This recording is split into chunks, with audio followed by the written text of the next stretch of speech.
Have you ever made a mistake so bad for a moment you thought your life was over? I did, and all it took was one puff, one careless decision, one moment of thinking.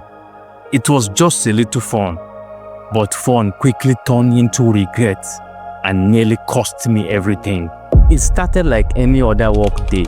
I was tired, stressed, and just going through the motions. Then a colleague, someone I barely knew, offered me something to smoke. At first, I wasn't really in the mood, but he kept pushing. "Come on, man, just a puff," he said. Nothing did happen.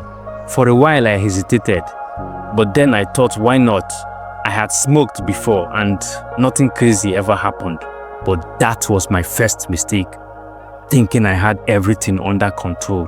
So we went downstairs and I had a few puffs. Instantly, I knew something was wrong.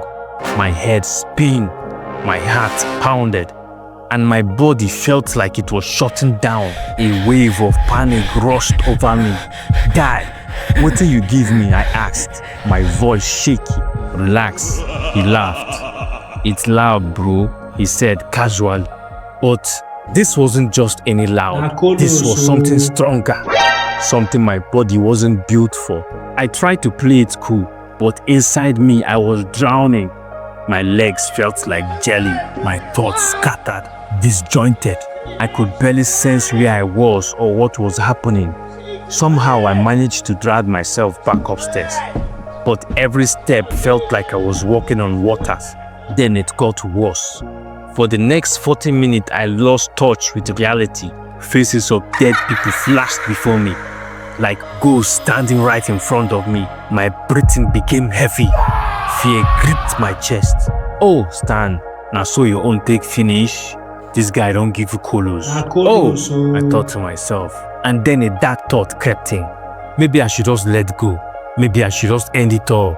"I'm tired of living," I thought to myself. But just as that thought began to take hold, an image cut through the chaos. It was my son, Chidubem. I could see his tiny hands reaching for me, his laughter filling the air. The way he looked up to me like I was his hero. If I wasn't here, what kind of life would he have? Now who go help me train my pikin? And who is going to protect him from bad friends? That thought pulled me back from my track. But the nightmare wasn't over. My throat burned. I was so thirsty. I felt like I was being cooked from the inside. My body was frozen. I couldn't move. I couldn't even call for help. The guy who had given me the substance had vanished into thin air. He was nowhere to be found. I kept asking myself, "Stan, how you take lose guard like this? Who you? How could you let this happen to you?" I tried reaching for my phone, but I couldn't even remember where I kept it.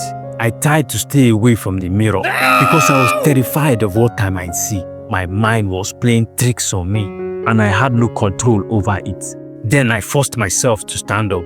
My legs were frozen, but I knew I had to move. "Stan," I kept telling myself, "don't lose hope. This moment will pass." I started walking around the room, trying to shake off the feeling. My emotions swung wildly. Fear, frustration, and for no reason I was angry at everything. And the test, it was unbearable. I knew if I went downstairs again, I might collapse on my way. Just when I thought I couldn't take it anymore, I managed to reach out to a colleague. He handed me a bottle of water, and I drank it like my life depended on it. Because at that moment, it felt like it did. Slowly, the fog in my head began to clear.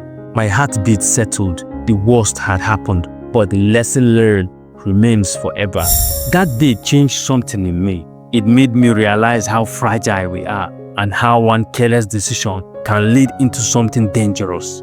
It shows me that not everyone around you has good intention and that trust should never be given blindly. And most importantly, it reminded me of the value of self-love. Moral lesson: self-love isn't just about feeling good. It's about protecting yourself, knowing your limits, saying no when something doesn't feel right. It's about choosing yourself first and always. Call to action. Think about the choices you make, the people you surround yourself with. Stay mindful always, because one small mistake can change everything. Life is precious, and never gamble with your life. Choose yourself and choose self-love always. thank you so much for listening to my podcast. I hope you enjoyed it.